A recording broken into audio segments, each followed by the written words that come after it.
Halo guys, bersama Cupau di KOS. Gimana? Masih pusing dengan ujiannya? Nah, kali ini kita akan melanjutkan untuk pembahasan soal UM-UGM. Beri-beri merupakan gejala penyakit yang disebabkan oleh kekurangan apa? A. Tiamin, B. Riboflavin, C. Asam pantotenat, D. Peridoksin, E. Cyanocobalamin. Nah, untuk menjawab soal ini kita akan lihat dulu ya untuk pembahasannya. Jadi, apa sih yang disebut dengan penyakit beri-beri? Nah, penyakit beri-beri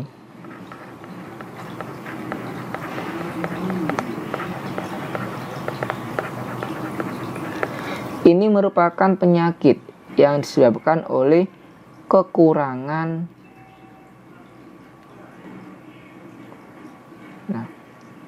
penyakit beri-beri merupakan penyakit yang disebabkan oleh kekurangan tiamin ya. Nah, ini dia oleh kekurangan tiamin. Nah, tiamin itu nama lain dari apa? Tiamin ini adalah nama lain dari vitamin B1 ya. Vitamin B1. Nah, manusia itu membutuhkan vitamin B1 untuk apa aja? Nah, jadi vitamin B1 ini diperlukan oleh tubuh untuk menghasilkan dan menyalurkan energi ke sel-sel tubuh ya. Ini untuk menghasilkan dan menyalurkan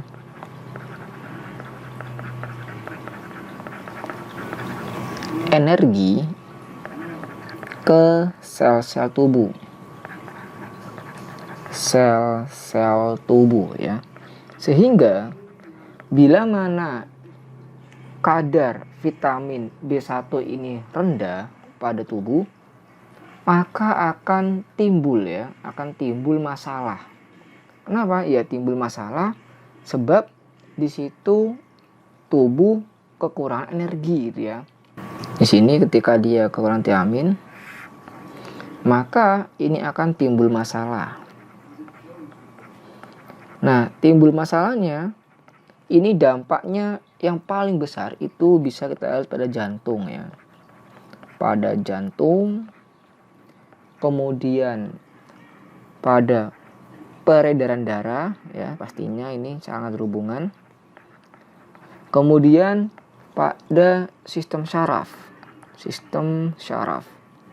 Ketika jantung ini dia tidak memperoleh energi yang cukup, maka jantung tidak bisa memompa darah dengan leluasa atau dengan optimal. Akibatnya apa? Akibatnya ketika di sini jantung ya, kemudian dia mengalami denyutnya kurang denyut jantungnya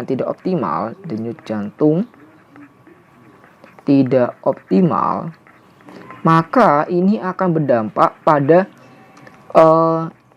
rendahnya aliran darah pada bagian sistem peredaran darah. Jadi aliran darah akan menurun.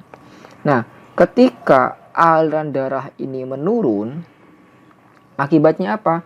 Akibatnya nanti untuk pada mekanisme distribusi oksigen ke bagian sel-sel atau jaringan itu akan terhambat ya. Nah, ini distribusi oksigen dan juga nutrien ya ke jaringan tubuh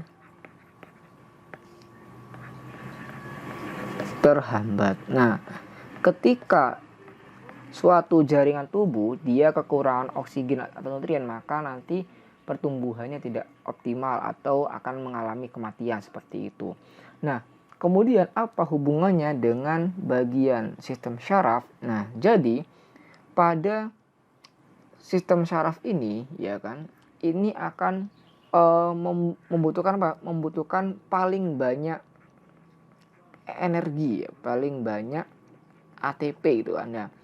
Ketika nanti sel-sel syaraf ini dia kekurangan ATP atau energi, maka ini akan berdampak pada apa? Pada kematian sel syaraf atau kematian neuron. Nah, ketika neuron ini dia mati, akibatnya ini akan berdampak pada kerja syaraf yang menurun atau mengalami penurunan dalam ingatan ataupun jadikan sakit pusing dan sebagainya ya. Ini akan menyebabkan pusing, kemudian sakit kepala gitu ya. Nah, itu ada akibat dari kematian neuron ataupun dari sistem kerja saraf yang tidak optimal. Nah, kemudian dampak yang lainnya ketika suatu jaringan atau jaringan tubuh yang tidak memperoleh oksigen yang cukup dan nutrien yang cukup, maka nanti dampaknya apa? Dampaknya kita lihat lagi di sini, itu akan menyebabkan adanya kelelahan pada otot ya. Nanti di sini akan ada kelelahan otot. Utamanya adalah otot rangka ya. Nah, ketika pada otot rangka ini dia lelah ataupun tidak optimal, hal ini akan berdampak pada apa? Berdampak juga pada ini tidak optimalnya sistem limfatik ya atau pembuluh limfa ya. Jadi ini nanti kerja pembuluh limfa menurun. Nah, akibatnya jika kerja pembuluh limfa ini menurun, alhasil air yang ada di bagian jaringan antar rongga tubuh itu tidak bisa dikembalikan menuju ke peredaran darah atau ke bagian vena ya. Jadi sini air pada rongga tubuh tidak dapat kembali ke vena. Nah, akibatnya ketika dia tidak bisa kembali ke vena, maka nanti airnya akan kemana? Akan mengendap ke bagian tubuh yang bawah ya. Nanti dia akan mengendap ke bagian tubuh paling bawah ya, tubuh paling bawah atau paling dekat dengan gaya gravitasi, yaitu di bagian kaki ya. Nah, sehingga nanti ketika dia mengendap misalnya kok pada bagian betis ya, pada bagian betis kakinya ini dia membengkak ya, maka bengkakan itu ketika dia ditekan itu akan membentuk cekungan dan tidak segera hilang, serta akan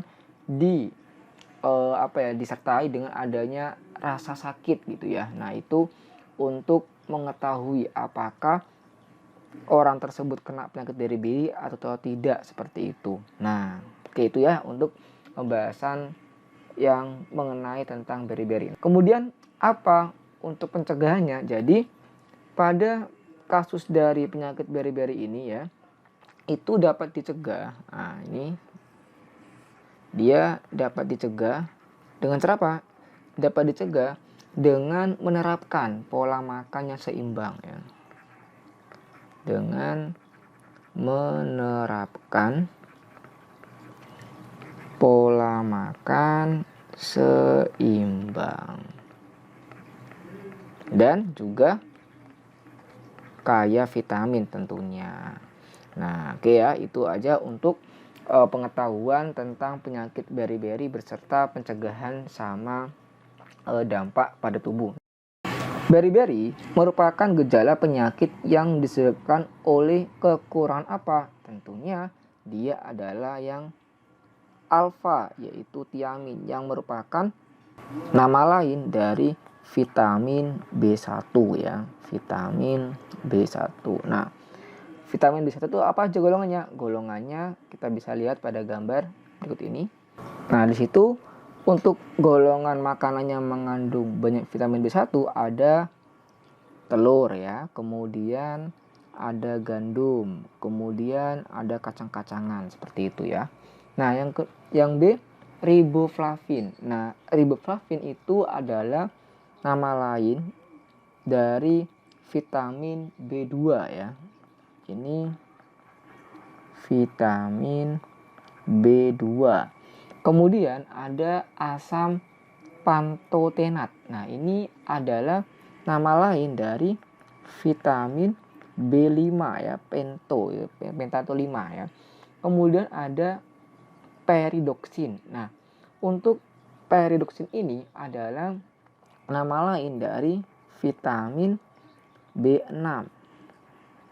Dan yang terakhir ada cyanocobalamin yang merupakan nama lain dari vitamin B12.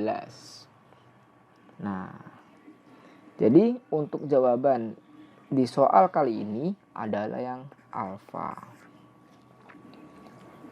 Oke, ngono wae yo, tarik ulur, semangat.